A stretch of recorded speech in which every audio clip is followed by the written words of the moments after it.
Hello, Symphony. We are back with another one of our coaching and support series. And I have a very special guest, and I'm going to allow him to introduce himself in just a moment. But to give you a heads up, if you like this content and you would like to see more of it, please consider backing us on Patreon at patreon.com/Symphony Entertainment. So, our coaching and support series is where Symphony, that primarily focuses on horror tabletop role playing games, typically takes a step back and approaches gaming from like this dimension or this perspective. So, we're talking to keepers, we're talking to acting coaches, we're talking to voice professionals, basically on how to kind of like enhance, flesh out, or creatively approach your horror role playing. So, this topic, which we might change the title later, but here's the title as of today. Is onboarding into horror. And this is where we're going to be taking you, dear listener, from, hey, I play fantasy games, I play Dungeons and Dragons, I play Pathfinder, I play fantasy games, I play sci-fi games, whatever genre you play, but you're considering making the trip over to horror gaming. You're thinking about navigating into the horror tabletop role playing space. You are horror curious. You want to know what it's like on that side of the fence, but you're kind of like, I've heard some things. They're really big on safety tools, and like hopeless horror doesn't sound fun. And like, do you really like it dark all the time? Like, where's the fun in that? So we're going to be exploring some tips, tricks, and things to consider when you're looking at doing a dive into horror tabletop role playing games. So I have someone that's very unique to this particular topic, which is Carl. I'm going to let Carl introduce himself, but just as a quick, hey, FYI, when I first started gaming with Carl, I was one of his first approaches to horror. And now he's like running, writing, and having the time of his life in horror. So he made that transition. And we're going to talk to him about what that looked like, how it felt, things he can do to help you bridge that gap, and more. So, Carl, baby, hit us. Tell us who you are, what you do, where people can find you, and all of that deliciousness that is you. Hi everyone, Carl here. You've probably seen my face once or twice before on this stream, but I'm happy to be back.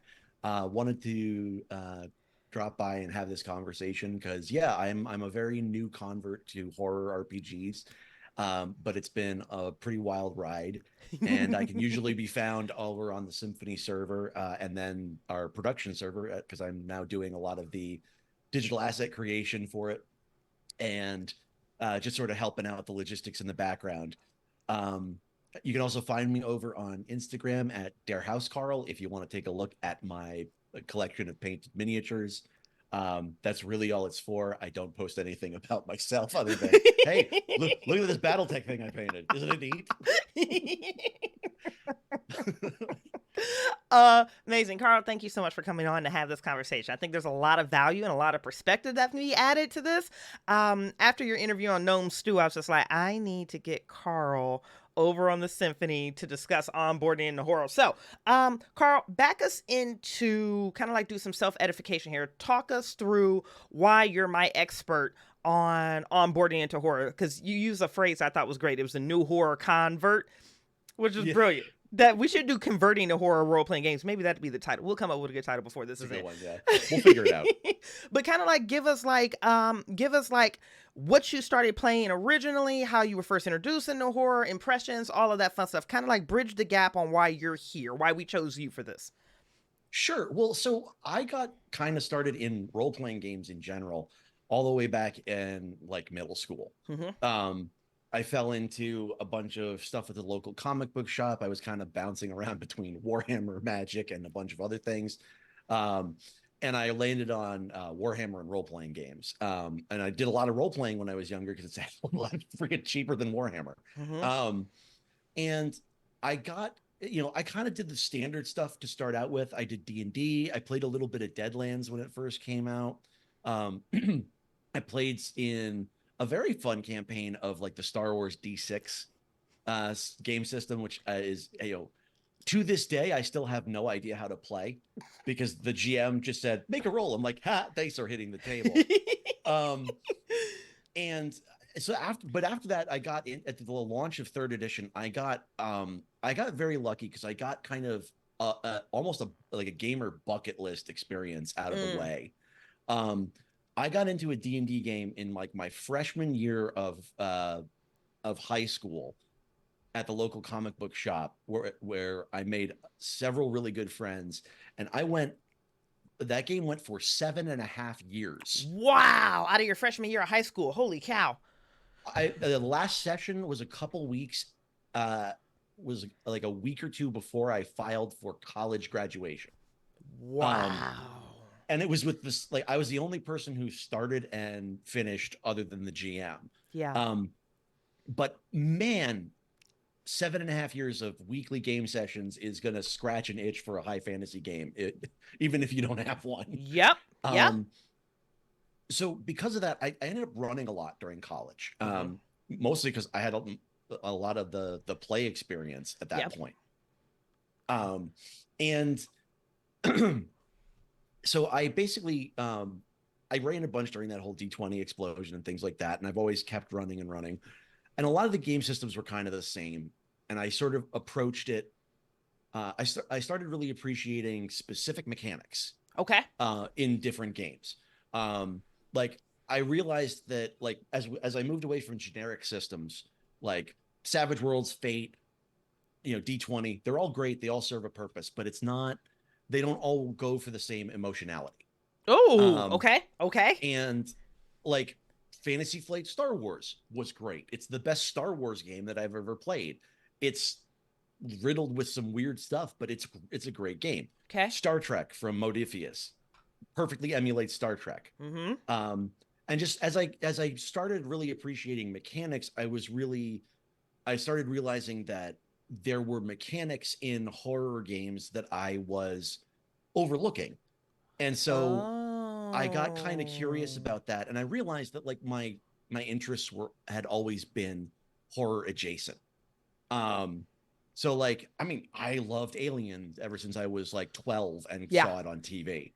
I started my career at my college experience at a fairly conservative Christian school out in the middle of Pennsylvania. And during a scene analysis class, I did a scene from Alien, and I fucking traumatized a bunch of fundies. Which, sorry for that, but he was like, "That's my bad, y'all. Wouldn't take it back though." But so it was actually, I was starting to look at systems by way of, like, what's a unique gem or a mechanic that I can take out of this and apply it to other games. And interesting. So, you were running mechanics diagnostics on the game. Interesting. Okay. Yes. I am the son of an engineer, and I am very German, so that'll do it. I like my creativity in infinite expressions, and I like my organization very compressed. Yeah. Yep. You was like, nope. Yeah, and I think, honestly, the thing that really sold me the most on horror gaming was you were kind enough during the pandemic to run an Aliens game for me and some other friends of ours, and just the way that stress mechanic worked instantly catapulted it into one of my favorite games. To the point where I'm now running it like I can run it off the back of my hand. I've made like 3 or 4 con games. I got like 30 characters and 3 different settings I can drop into at any given point. Like, so yeah, I think it was one of those things where I kind of had to let go of my preconceived notions of what horror gaming was in order to kind of dovetail into it. Oh, I love that. I love that articulation. You had to let go of your preconceived notions of what horror was. So you already know what my follow-up question is, Carl. What were your preconceived notions? What did you have in your head that made you, like, not resistant to horror, but what did you have to let go of? What did you think horror gaming was? It's funny. It really kind of goes back to the classic, 1d6 plus 1 investigators per turn. Like, yep. It's the whole idea that like, if you can't punch the supernatural horror to death, then it's not a story worth telling. I think I kind of had to get rid of that. Now, to be fair, a lot of my normal play group not interested in horror gaming, so I didn't really have an outlet or an expression for it. That's fair too. And there is nothing wrong with a really good, satisfying, D&D game or Pathfinder or whatever you play. I'm still running a bunch of non-horror based stuff. I would have done a 3-table GI Joe Transformers Power Rangers crossover at Origins if I didn't like non-horror stuff Which is still. still so dope that you got that off. That was like what, three tables and 18 people? 3 tables, 18 people, me and 2 other GMs who Bruh. Oh, the spent a bruh. lot more time than we should have on that. Oh, the Um, bruh. That's so good. yeah. But no, it was really the whole you know, there's a lot of stuff about, Call of Cthulhu that it's just like, oh, it's all about going insane. It's like I've played Call of Cthulhu a couple of times now, and I haven't had a character go insane yet. Yeah. Like Yeah. I've had some dark stuff happen to them, but Uh-huh. that's the playground you're playing in. Well said. Well said. Well said. Well said. Okay, that transitions us beautiful into our next line of question, which is like define horror gaming. And I will say this much, at least, Carl, complimenting your situation. My very first time with Call of Cthulhu was in college, and a friend, Mike Labassiere, ran a Call of Cthulhu game for me, and babe, I just didn't enjoy it. That was 4 hours of me sitting down going, what? What's the point of being here if I can't win? What's the point of being here if I can't solve the problem? What is the point of being here if I can't emerge victorious? Because I was coming off of D&D and Pathfinder and high fantasy and epic stories and, heroic ventures and things of that nature. So my conditioning and my palate was, what are the most creative solutions we can come to role play ourselves out of the situation or beat the dragon or blow the thing up or what, spell. So when all of that came to a screeching halt and suddenly I went from 140 hit points to like 7 Mm-hmm. and I couldn't really do anything to affect the world around me. And that's a little bit harsh, but that was my mindset, the college junior or whenever it was when I was playing Call of Cthulhu first time. I was just like, why would people do this? Put me back It onto the grid and let me get back to D&D. My it is a palate has little changed. yeah, it is a little bit of a shock. I mean, if you go right from D&D to, to Call of Cthulhu, you're going from a character who can rub their hands together and detonate a small tactical nuke in a room, Yeah. to somebody who's really good at the library and has some money saved away. That it's a hard ass transition, babe. It is. From a storytelling and immersion side, it's just it's a hard transition. So let's talk about horror gaming right now, which is basically kind of like, let's define horror gaming from our perspective. So what is horror gaming? What makes it different? What can people expect? And then let's like explore some systems on what we're looking at when it's like how to define horror gaming. Sure. So for me, one of the things that I'm really enjoying about horror gaming is that the stories that are being told, I'm finding, in my personal experience, are a lot more personal and a lot more intimate Well said. for Yep. what you're going for. That game where you save the world is really cool, and you can have really cool moments during it. Yes. But I have found that, like, if you really want to get down to those distilled moments, I we've run a couple of things on Symphony where, like, Lovecraft is dead. Yep. Like, that was great. That was a story that took us like 2 hours to tell, and the guy won. The guy Yeah. won that story. Yep. He recovered his missing person. He just turned into a fish man at the end.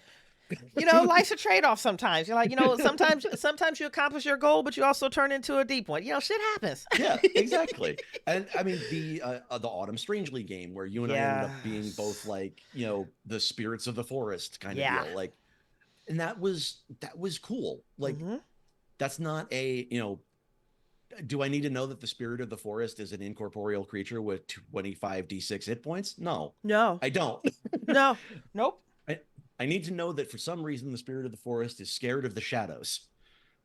And that's enough. Compartmentalize and go. Right. Yeah. Right.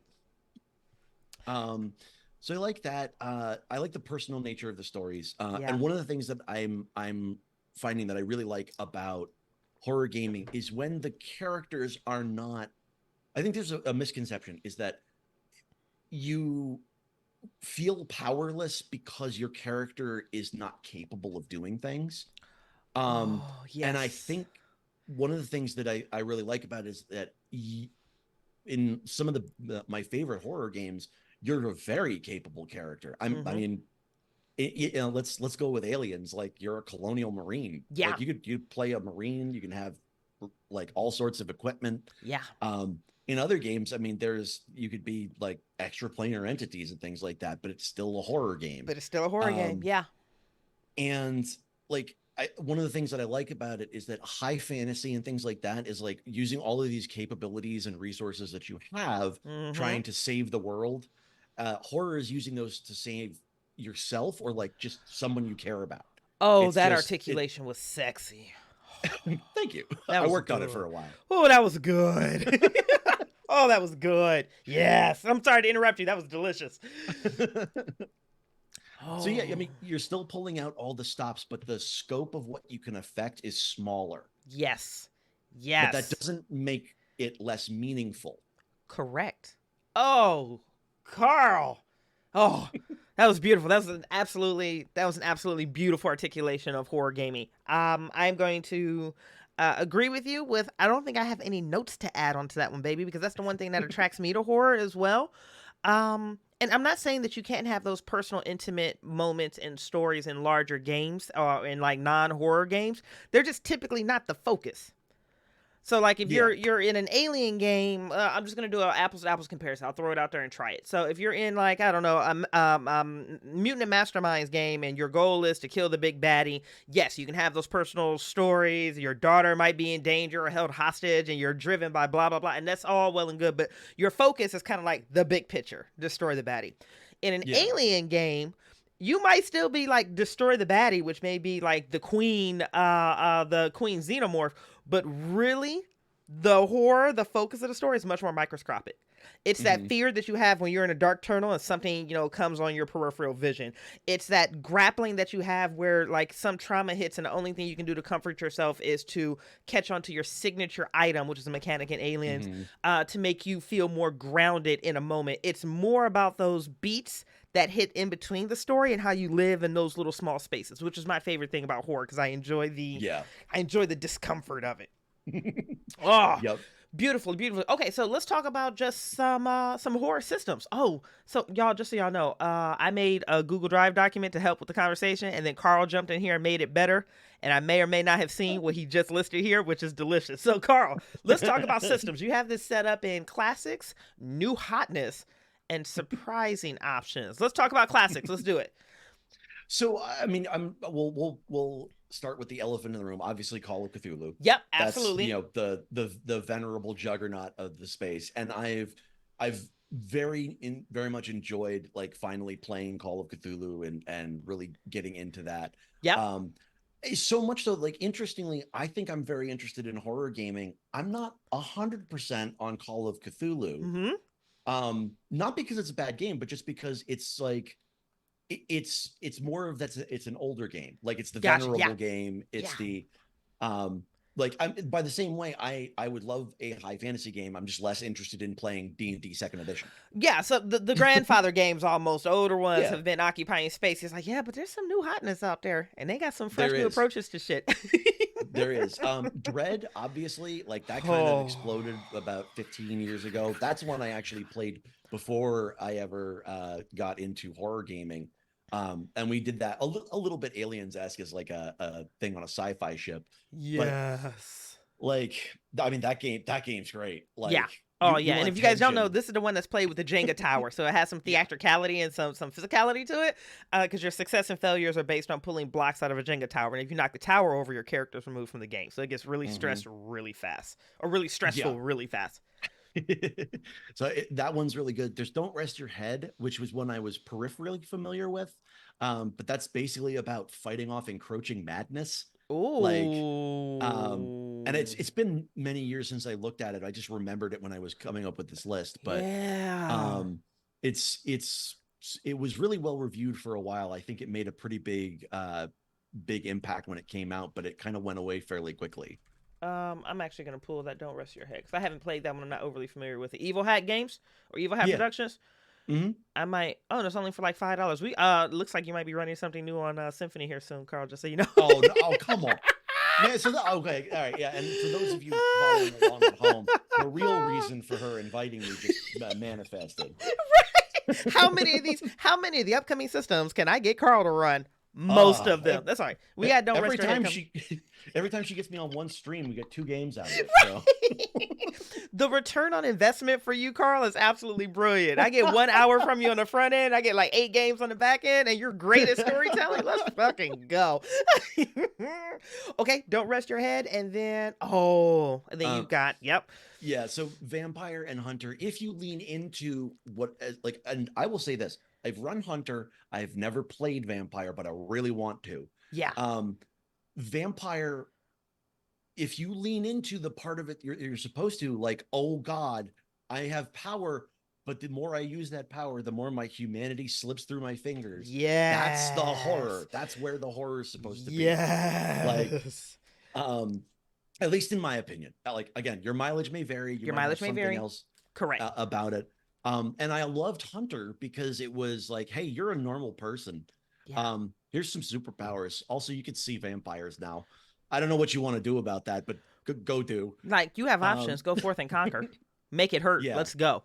Yep. So that's kind of the old guard as far as I know. Like, those are sort of the classic games. For the new hotness, I mean, there's the horror games popping up every other month now. They are, yes. But I mean, Alien, I mean, I could literally get on and talk about a round table for Alien for probably 2 hours straight without stopping. We're going to do that too. We'll schedule that next. Cool. Yeah, we'll schedule that Second next. stream. Symphony system unpacks. We got a whole new segment coming soon. Oh, cool. It just launched this moment. Let's go. Oh, this moment. Okay, I was like, what are you and Bucho been talking in the no, side channel? Like, no. It's the Symphony way. It comes up in a conversation, live. And then suddenly it's a real thing. There's 10 Candles, which I have had the pleasure of running before. Very, very situational, but very, very, like, if you have a group that it can lean into the experience of it, and the weather cooperates, because, like, I mean, let me tell you, I played it for Halloween at night in the backyard abutting a woods during a full moon with the wind. Oh, I know. Oh, everyone was super stressed. Everyone was very stressed. Everyone was super stressed. Oh, God. And guys, if you don't know, 10 Candles has played with, like, physical tea candles in play that can't be blown out. Yeah. I literally did have a moment where a player dove on the table to protect, like, the candles from a wind gust. Oh, it was great. So good. So there's that. There's Lovecraft is Dead, like we mentioned, which is a wonderful little game that I'm so glad we got to play. Cult, Mothership, Death in Space, Fear Itself. One that I've picked up a while ago called Across 1,000 Dead Worlds, which is just what if Prometheus and Alien, but, like, there's no creatures. It's just, like, automated defense systems and things like that left behind by this ancient culture. That's grisly. Oh, yeah, it's really it's very, very dark. Like, the spaceships in this game, like, they just point them at a planet and push go, like, because we found an alien space station at the edge of our solar system, and we don't know how they work, but we know that if you push these buttons, they'll send you to a planet. So you three hop in there with a bunch of salvage equipment and come back with some stuff for us. Yeah, just like, by the way, here's the map from the last team that didn't make it. Yep. And go. And go. Oh, sci-fi horror is so delicious. Yeah, it can be. And then the surprising option, and feel free to jump in. I feel like I'm monopolizing. No, you were good. You were good. And then the surprising options are Band of Blades, which I hope to run for. Yeah, I hope to run for the Symphony at some point. Okay.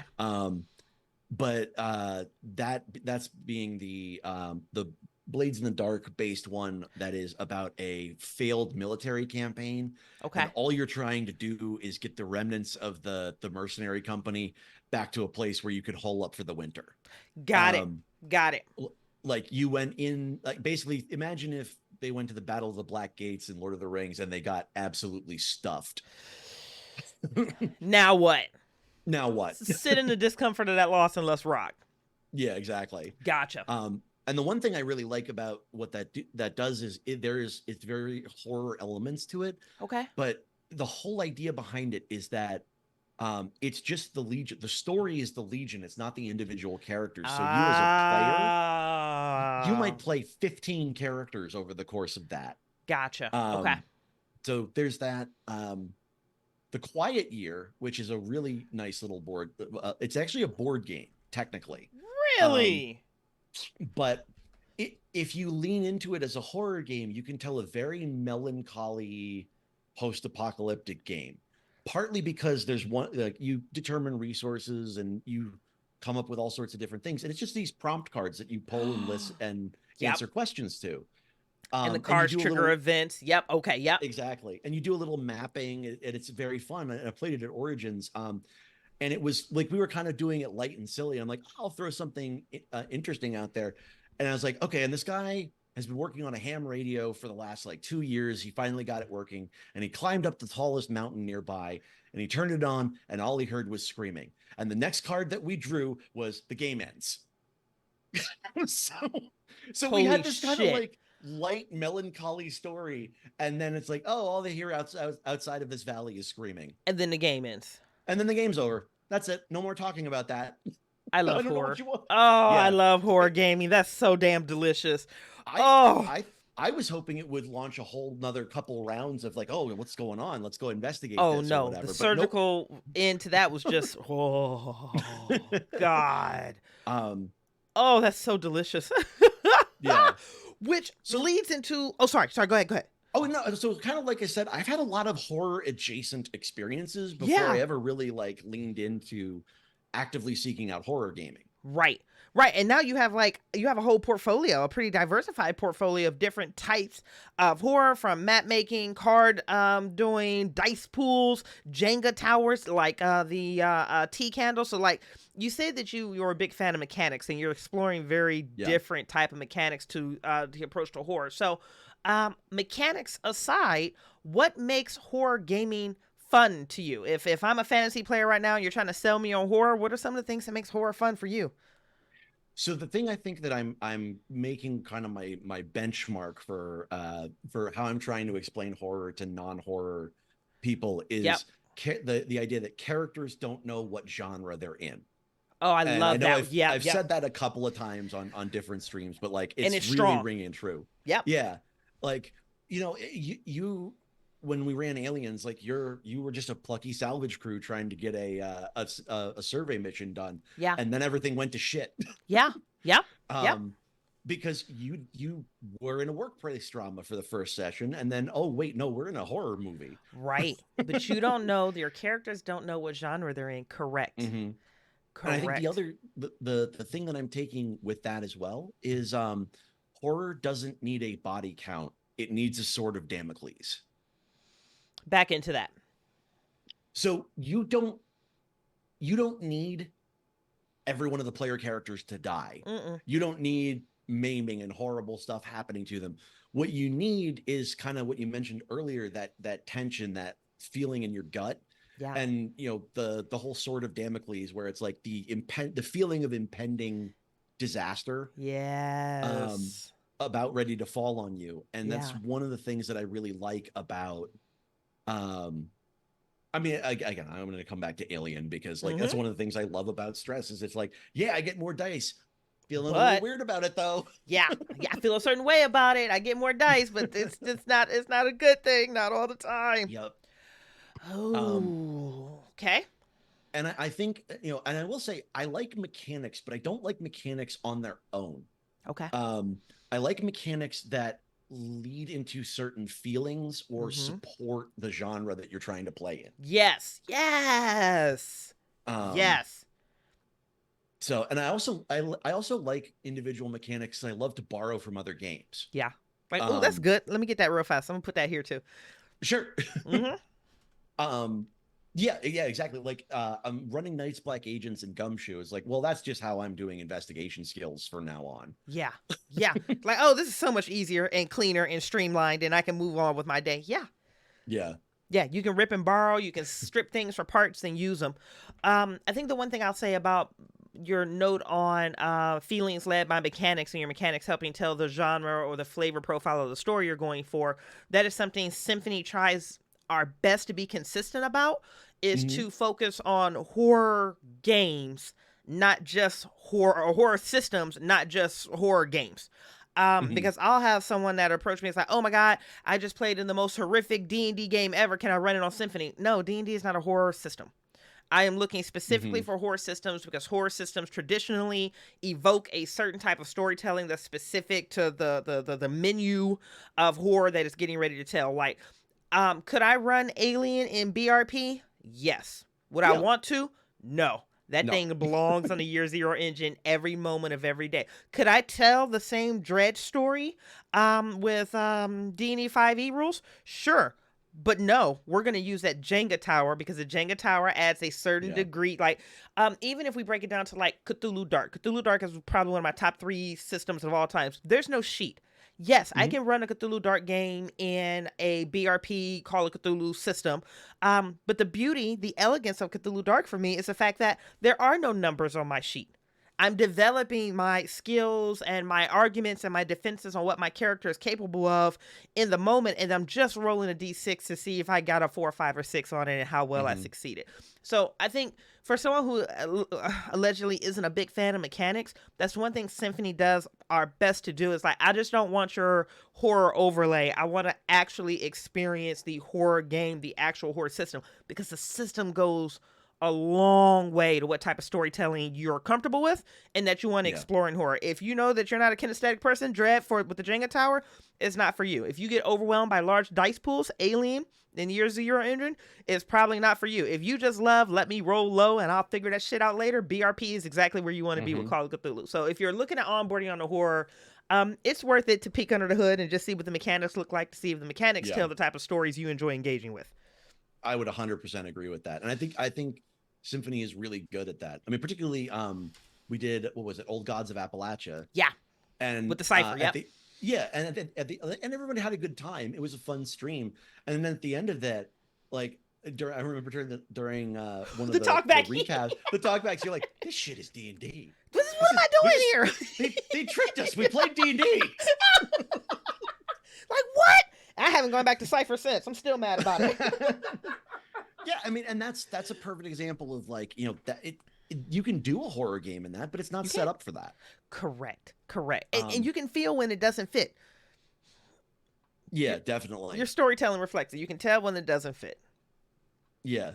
I think one of the other things I'm coming to really appreciate is that one of the things I tried to do a lot of in every time I run is just pace things properly. To give you those highs Pacing and is lows. I mean, I was saying at one point that I really want people to feel strongly at certain points. Yeah. I don't like, and I might be going for them to feel like, oh, I want to feel like an all is lost moment. Yeah. They might not feel that, but if I've gotten them to feel something strong, then like I can take that, move it into a low point, do the whole, like, let their body reset, like, because their nervous system come back online. Yep. Or settle down. Yeah. Yep. Because what's that general rule? Like, you can only be terrified or elated for like 10 to 15 minutes at a time. Yeah, I think if we're going off of B. Dave Walters, it's I think he said 20 minutes or 30 minutes is the most your nervous system can stay in a state of like, ha ha ha, I'm laughing joy, or like, Yeah. I'm afraid. Your nervous system cannot tolerate it that much longer. You have to have some type of levity to break it up. Yep. No, pacing is a good one that becomes a masterpiece in your storytelling when it comes to horror. Because I know in like some fantasy games, and you guys have all sat through them, and maybe this is your hookup, it damn sure isn't mine, but like, I don't want to spend 2 hours going shopping for cool new weapons. Yep. Just don't. Nothing about that equipment and shopping isn't fun for me. Now, I'm talking a lot of shit because some people absolutely love it. And listen, I'm not here to yuck your yum. This is just, your mileage may vary. Because there are also people in horror that will spend 2 hours shopping for mundane shit before they go and try to blow up the church that has the cultists in the basement. Mm-hmm. Your mileage may vary, but you do see that type of engagement or behavior a lot more in other systems. The same thing, most horror games don't have a massive level up option.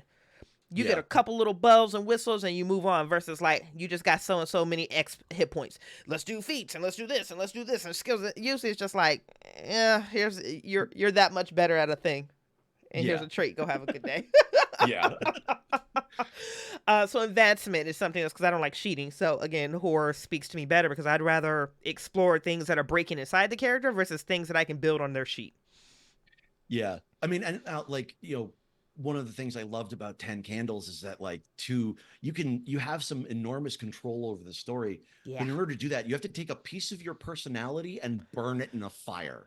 Like Yes. and that's like, so like as things are breaking, things are sliding away, like, but you still feel powerful. You're still guiding the story. Yeah.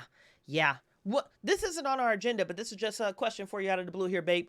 Would you Sure. argue that in horror gaming, players have more control over the story than they do in other systems? And I know that's I tricky because Symphony is very let the players run the story, and I know that's kind of our vibe. But just Yeah, in horror in general, do you find that the players have a little bit more a little bit more narrative control or not? I would think that I would assume, and again,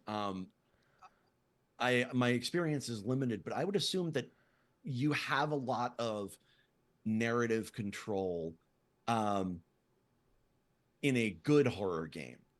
Well said. No, well said. um, Well said. Yeah. but I'm also thinking back to how I designed the Aliens game. I didn't design it with you guys having any real agency at all. Mm-hmm. Like the whole game was going to be, you get sent here. Obviously, you're going to go back. Then you're going to do stuff in the colony, and then the game will be over. Yeah. Um, but now I'm working on part two, and I'm Yeah. like, okay, well, they were reactive last time. How do I design a situation where they have to be proactive, and then I can adjust to that? Um, so I think it'll be a very different experience when we do Mm. part two. This is me arguing with myself and thinking one of the things that we said at the beginning of this interview was that horror gaming, where it makes it a lot different, or where it makes it a lot different than other systems, is the camera is more focused in on the more personal Mhm. stories. It might feel like to me I have more agency in horror games, not because I'm actually affecting the world. Like I couldn't affect your story there. We went to a place, we went back to the place, but the story was being told between the characters and Yeah, our personal engagement with the horror and our own guilt and the things we were willing to suffer and the internal discoveries in those moments. So it might feel like it has more agency because I'm the lead of the story and how yeah. I hurt, how I break is the lead of the story. So it might feel bigger to me, even though I'm not actually driving the game. But if the game is about me, then maybe I am. I would actually dovetail, or I would build on that, and I would think that while the story might not be like, the overall arc of the story might not be under your control, Yeah. I think one thing that horror respects really well, I mean, ironically better than some other games, is if it's built right, absolute player autonomy. Like I will do Oh, stuff at, around, and to you, but I'm not like, your character is your own, because in a horror game you might not have much else. right. Roll. You may not have much else. Yeah. Yeah. You become that limited resource Yeah, because it's yeah, you. exactly. Oh, that's strong. That's strong. That's strong. That's strong. Okay. Okay. Okay. Okay. If you can believe it, we're already at the 40-minute mark. So we are going Holy to, crap. oh, we're doing good. We're doing good. We're moving through Good, our itinerary pretty well. We're good. We're good. Okay. So good. what recommendations do you, Carl, have for someone transitioning and integrating into horror games? I'm fresh off of D&D and I want to do horror. Okay. What you got for Well, me? let's do a little role play. What's your favorite part of D&D? Oh, what's my What do you favorite like? part of D&D? Yeah.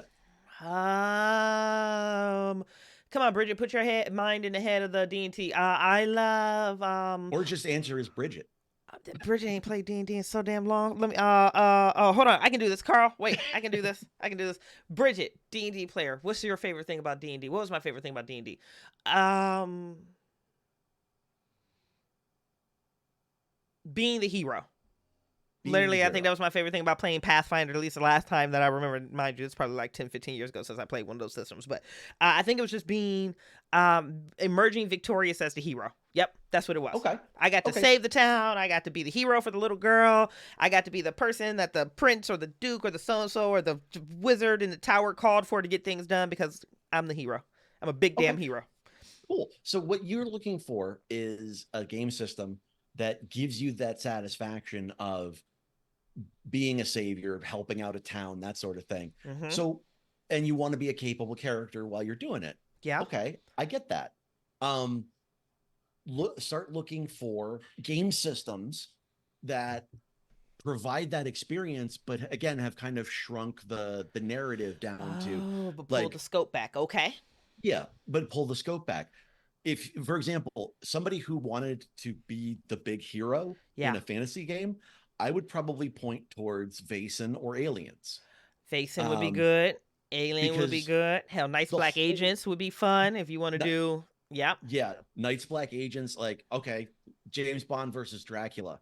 Got it. Like, all right. Yeah, you might all die, but like you might also be like the characters in the game I had where they did a chase literally across the entirety of Europe trying to get to Dracula's secret hunting ground to track him down Yes. and kill him with a mini nuke. Yes. Okay. Like Oh, I like this and you know formula what? you're going with. Identify what you enjoy about your game, and then go find the Yeah. comparison over in horror. Yeah, so find the thing that you like already and try and experience it from a different angle. Yeah. Um Figure out a way to like be like like you mentioned before, like, okay, I like being a hero. Uh huh. In Vaesen, you have to go deal with something that is beyond most other people. They don't have the level of understanding to do it. You Right. could be the hero, but it's going to be a little uncomfortable. You're going to have to ask more questions than you might do. Shooting Correct. it might not work. Right. You know, you may have to go into the woods and pick a particular Mayberry bush. I don't Yeah. know. Vaesen can get weird, but Vason can get weird, yeah. But you know, you're what is um, it? You're a Wednesday child, Friday's child. I don't remember what they call it, but you're unique because you can I see think these Friday's Child. Friday's Yeah, child. You're unique because you can see these entities that other people can't. That makes you yeah, unique. If you want to feel empowered in a moment, yeah. But you know what? There's a delicate balance between dealing with these fae, with these creatures in the world, and it's not just hey, you go set it on fire every time. yeah. Because there are consequences to that. Oh, consequences is a really good thing that we should have addressed in horror part two. Oh, Part two. Consequences is part two. probably one of my Okay. favorite part of horror. Interesting choices and consequences, but that's another interview when we bring you back for it. Okay. All right, fair. Oh, okay, okay. What other recommendations do you have for someone that's making that transition? I think that building on what you said earlier, just be willing to sit with your discomfort briefly. Yeah. You shouldn't, and we'll probably get into this as we talk about safety tools, but like you should not be uncomfortable for a 4-hour session. Correct. Like that's a sign that you're probably in the wrong place. Correct. But those moments of discomfort are, I think, where a lot of the really good role playing can come from horror. Agreed. Agreed. Agreed. Oh, yep, yep. And we'll definitely touch on that when we get into the safety tool section. But nope, I agree to that one. Yep. Yep. And then did you have anything else before you on things to transition? I'm looking at the notes. I just want to make sure I'm not cutting you off before I No, move. no. Really just, genre, mechanic, like a feeling that you like. I think really just the key is finding what you like about the games you normally play and then finding a horror game that has an aspect of that. Nope, that's good. That's good solid advice. That's good solid advice. I'll build on that in the opposite direction too, because I think yours is completely valid. I never considered it. Um Open your nose, open your mind, and look to try new experiences in horror too. Because you may discover wandering around through different systems, different GMs, different clubs, different whatevers, that there are experiences that you didn't know that you loved because you've never had them before.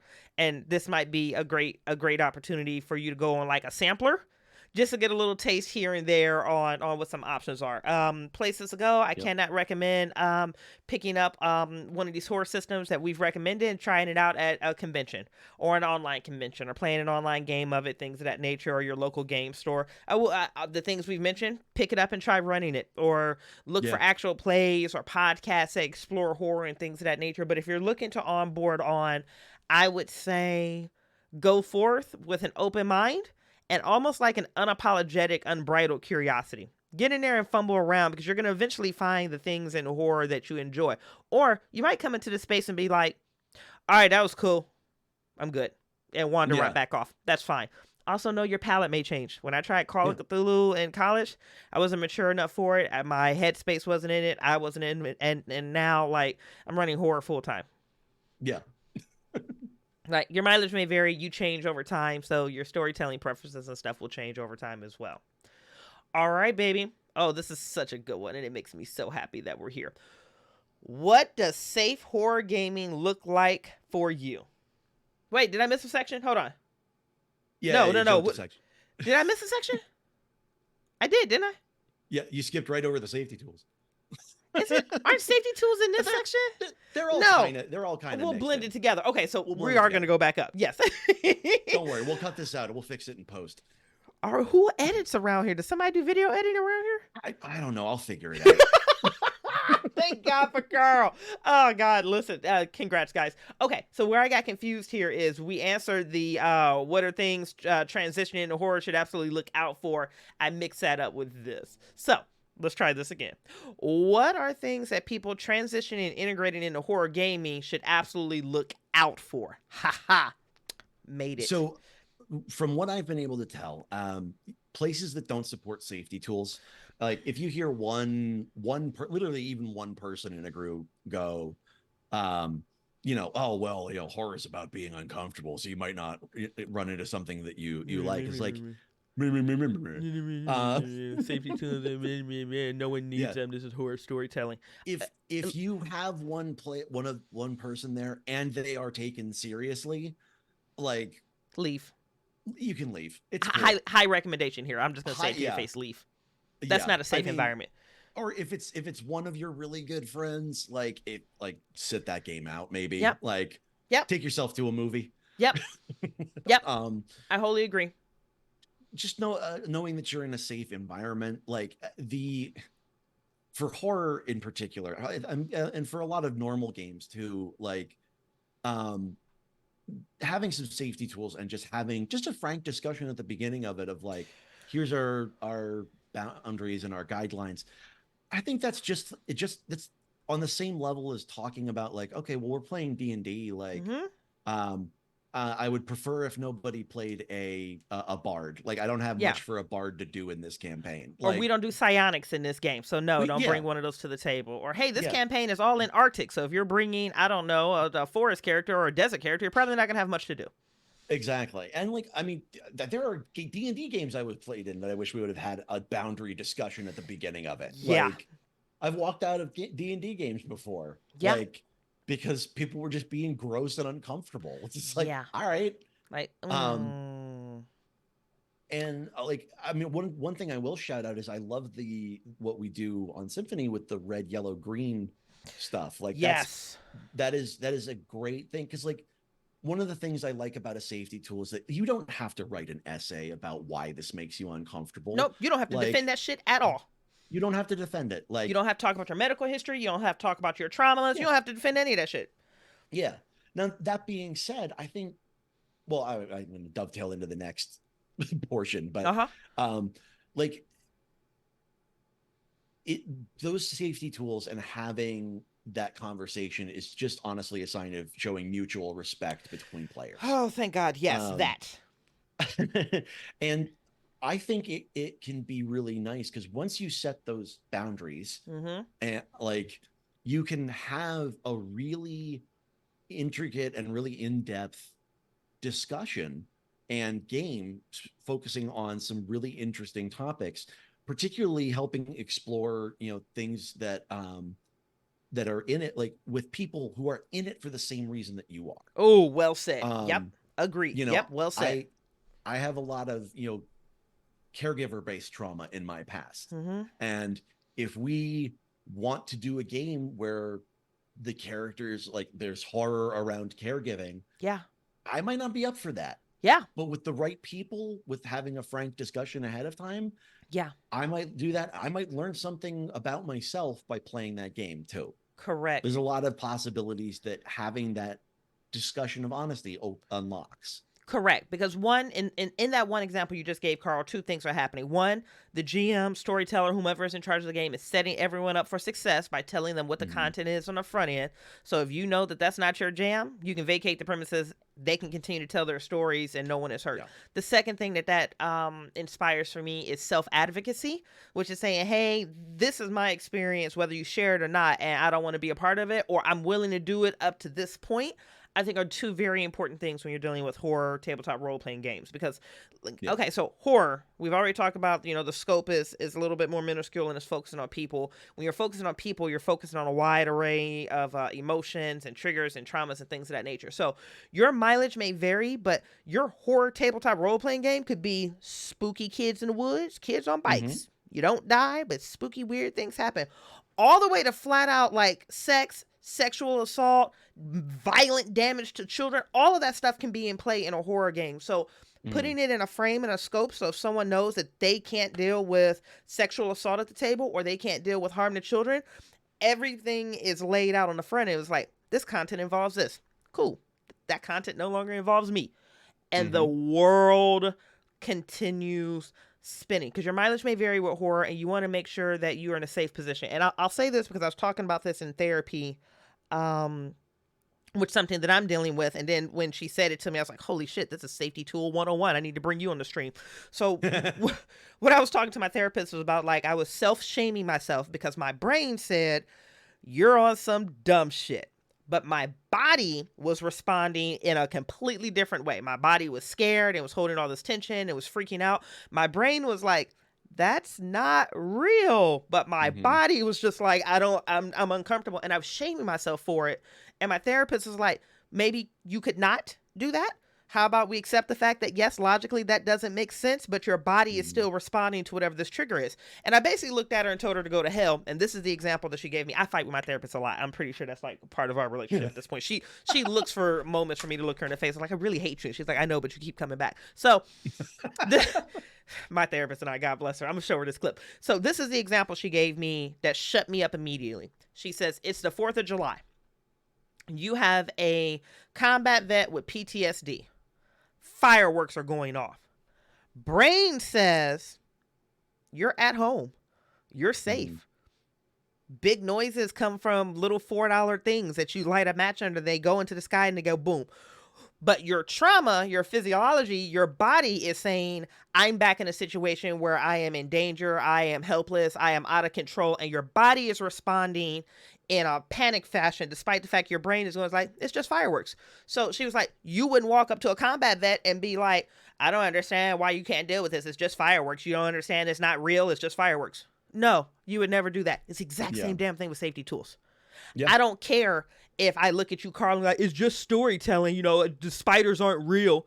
But if you have an arachnophobia in real life, why would you sit through that type of discomfort willingly if that's something that makes you uncomfortable?